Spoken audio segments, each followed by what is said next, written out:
My name is Dave Gershgorn, and welcome to the Penn News Spotlight. As Governor Tom Corbett posts lower approval ratings than ever before, the race for the Democratic nomination for the governor of Pennsylvania is heating up. Representative Allison Schwartz, who represents the 13th Congressional District of Pennsylvania, is challenging a field of competitive candidates. Eric Barker is the portal administrator in the Office of Admissions at IUP, and outside of the office is working on a number of campaigns, including Schwartz for governor. Thank you for joining us. Thank you very much. Thanks for having me. Of course. So what kind of work do you do for Schwartz's campaign? For Schwartz's campaign and a number of other campaigns, I work on helping to recruit volunteers for the campaigns, some social media work as well. Interested in helping out a lot of different people that are running for political office, including Allison Schwartz. So I love getting the IUP students in particular involved with political campaigns and register to vote and interested in the democratic process in general. Great. And what other campaigns are you working on? I'm helping out a variety of gubernatorial candidates. Any gubernatorial candidates, there's a wide number of people running for governor this year that come to Indiana County. I'm working on promoting their events and getting people to them. For the Schwartz campaign, I've been helping out preparing for petition cycles. So as you might know, a lot of the gubernatorial candidates need to get over 2,000 signatures on a petition to qualify to be on the primary ballot, and over 100 signatures in 5 to 10 different counties to be eligible to be on the ballot. So that's the thing that's coming up pretty quickly for the Schwartz campaign. And what kind of role does Indiana VIE have in the PA gubernatorial primary? Sure.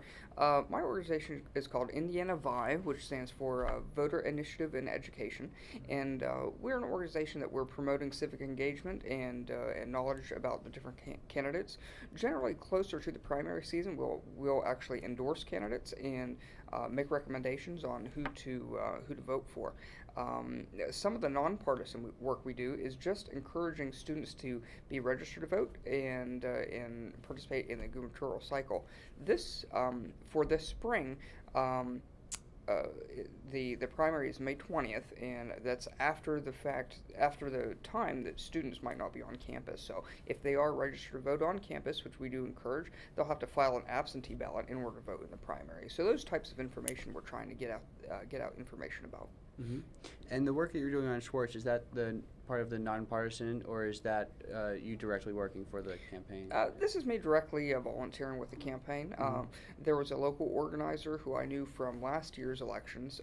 Tara Fedoroff was running for borough council, a student here, and one of the volunteers actually moved on to the Schwartz campaign. So she's asked me to get involved a little bit, and so she helped me out with Tara's campaign. So I'm helping her out with the Allison Schwartz campaign. And Allison's a great candidate. Great. So why do you believe that Schwartz or Allison has a chance of beating her 7 challengers? Allison Schwartz is currently the Democratic frontrunner. Some of that has to do with name recognition. She's a current national representative out of the Philadelphia area, and there's a lot of wide population out there. And she has an extensive record of getting things done.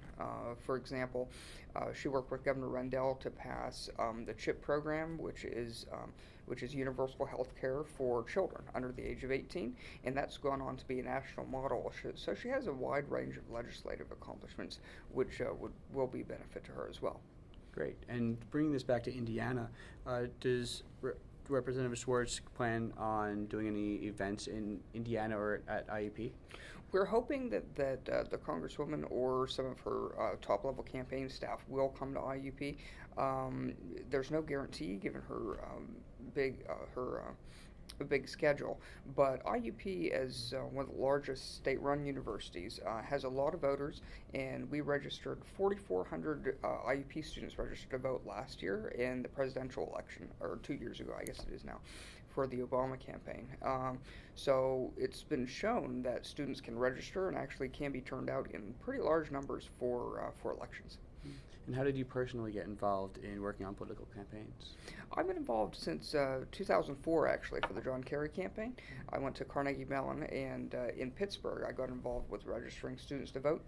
And when I moved back here in Indiana, I just continued that. And so I get involved with the presidential elections, but then also the local elections, like the municipal elections, even the smaller ones. You can have a large impact on a small race by turning out some voters, for example, for Indiana Borough Council. Mm-hmm. Great. Great. So how would you recommend interested students getting involved around campus and in the community? Right.